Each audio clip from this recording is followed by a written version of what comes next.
एक गांव में बहुत ही धनवान व्यक्ति रहता था। उसका नाम मणिलाल था। मणिलाल का जैसा नाम था वैसे ही उसके पास बहुत सारी धन दौलत थी, लेकिन वो एक नंबर का कंजूस था। उससे बड़ा कंजूस आज तक किसी ने नहीं देखा होगा। उसकी पत्नी का नाम रति देवी था। उसकी पत्नी भी वैसी ही थी। वो ऐसा कोई काम नहीं करता था जिससे उसका एक भी पैसा खर्च हो। वो मंदिर में भी जाता था तो सिर्फ भगवान के पैर छूकर आ जाता था। कभी भी 1 रुपए का प्रसाद भी नहीं चढ़ाया होगा उसने। एक बार की बात है, उसके गांव के लोग गंगा स्नान करने जा रहे थे। ये बात मणिलाल की पत्नी रति देवी ने सुनी तो वो अपने पति से बोली, सुनो जी, मैंने सुना है कि गांव के सभी लोग गंगा नदी में नहाने जा रहे हैं, क्यों ना आप भी जाएं?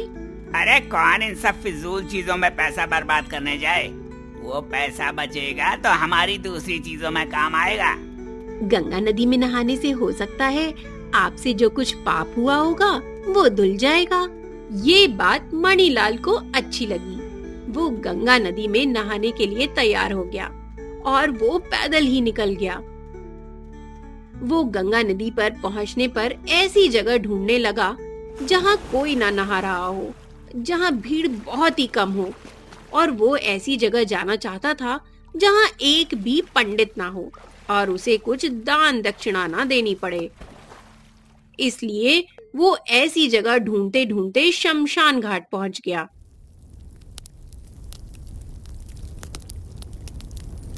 अरे वाह, यहाँ तो कोई भी नहीं है। चलो यहीं नहा लेते हैं, जिससे नहाने के बाद मुझे कुछ दान भी नहीं करना पड़ेगा। ये सोचकर वो शमशान घाट में नहाने लगा। उसकी ये सारी हरकत एक ब्राह्मण देख रहा था। ये जरूर महाकंजूस है, इसलिए यहाँ शमशान घाट में नहाने आया है। क्यों ना इसकी कंजूसी छुड़ाई जाए। वो मणिलाल के पीछे पीछे घूम रहा था और मणिलाल को इस बात की बिल्कुल भी भनक नहीं थी कि उस पर कोई नजर रख रहा है।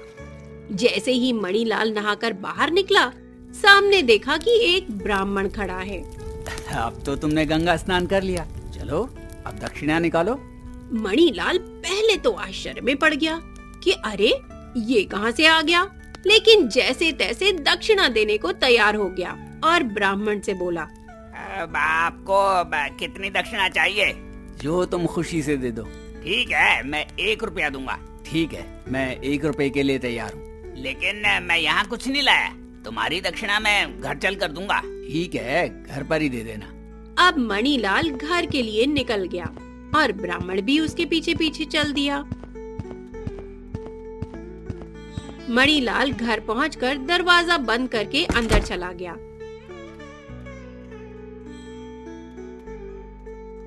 कुछ देर बाद ब्राह्मण ने दरवाजा खटखटाया। तब रति दरवाजा खोलती है तो सामने एक ब्राह्मण को देखती है और उनसे पूछती है, किससे मिलना है आपको?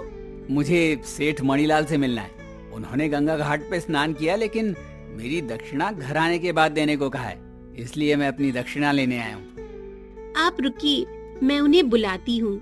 ये कहकर रति घर के अंदर जाती है और अपने पति को सब बातें बताती है। अरे ये यहाँ भी आ गया, उसे बोलो मेरी तबीयत खराब है।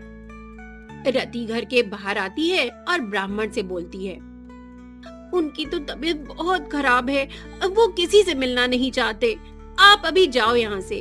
ओह अच्छा, लेकिन मैं एक ब्राह्मण होने के साथ साथ एक वैद्य भी हूँ, इसलिए मैं चलकर देख लेता हूँ कि मणिलाल को क्या हुआ है और मैं उन्हें दवा भी दे दूंगा। रति अपने पति से ब्राह्मण के बारे में बताती है। अरे रति, तुम जाकर ब्राह्मण से कह दो कि मैं मर गया और तुम रोने का नाटक करो ताकि उसे लगे कि मैं सच में मर गया हूँ। मैं थोड़ी देर के लिए सांस रोककर बिस्तर पर लेट जाता हूँ, जिससे उसे लगेगा कि मैं सच में मर गया, और जब वो चला जाएगा तो मैं उठ जाऊंगा, जिससे मुझे उसे पैसे नहीं देने पड़ेंगे। रति वैसा ही करती है और खूब जोर जोर से दहाड़े मारकर रोने का नाटक करने लगती है। ये सब सुनकर उसके आस पड़ोस के लोग इकट्ठा हो जाते हैं। उधर मणिलाल सांस रोककर बिस्तर पर लेटा रहता है। ब्राह्मण घर के अंदर आता है और ब्राह्मण समझ जाता है कि मणिलाल नाटक कर रहा है और उसने रति से कहा, अब जब मणिलाल मर ही गया है तो उसके अंतिम संस्कार करने में देरी क्यों करें? मणिलाल के घर पर भीड़ इकट्ठा हो जाती है। सब मणिलाल को बांधने लगते हैं और शमशान में ले जाने की तैयारी करने लगते हैं।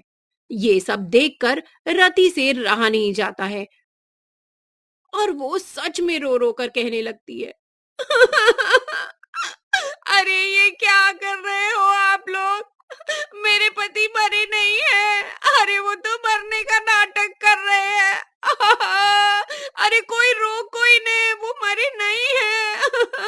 वो जिंदा है। अरे भाई कोई मेरी सुनो तो सही।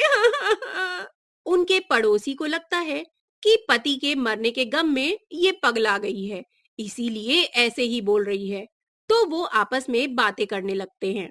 अरे देखो बहन, सब यही कहते हैं और सब यही सोचने लगते हैं, बेचारी पति के मरने के गम में पगला गई है, इसीलिए ऐसे बोल रही है। पड़ोसी रति को समझाने लगते हैं और जबरदस्ती पकड़कर रोक लेते हैं। सब मिलकर मणिलाल को शमशान ले जाते हैं और उन्हें नहला धुलाकर लकड़ी पर लिटा देते हैं, लेकिन वो फिर भी उठने का नाम नहीं ले रहा था। अब बस आग लगाने की ही देरी थी। इतने में ब्राह्मण मणिलाल के पास जाकर धीरे से उसके कान में कहता है, अब उठ जाओ मणिलाल, बस आग लगाने की देरी है, नहीं तो तुम जलकर राख हो जाओगे। लेकिन मणिलाल फिर भी ना उठा। अक्सर मैं लोगों के अच्छे काम और पुण्य से खुश होता हूँ, लेकिन आज मैं तुम्हारी कंजूसी से खुश हुआ। मैं तुम्हें इनाम में कुछ पैसे देना चाहता हूँ। ये सुनकर मणिलाल तुरंत उठकर बैठ जाता है और ब्राह्मण से कहता है, मुझे कोई पैसा नहीं चाहिए। अगर आप पैसा देना ही चाहते हो तो एक काम करो, जो पैसा मुझे आपको देना था उसे माफ कर दो। उसी के लिए तो मैं ये सब कर रहा हूँ कि मुझे तुम्हें 1 रुपया भी ना देना पड़े। ब्राह्मण ने कहा, चलो जाओ, तुम्हें माफ किया, अब मैं जा रहा हूँ। अब मणिलाल और बाकी लोग भी अपने घर आ जाते हैं।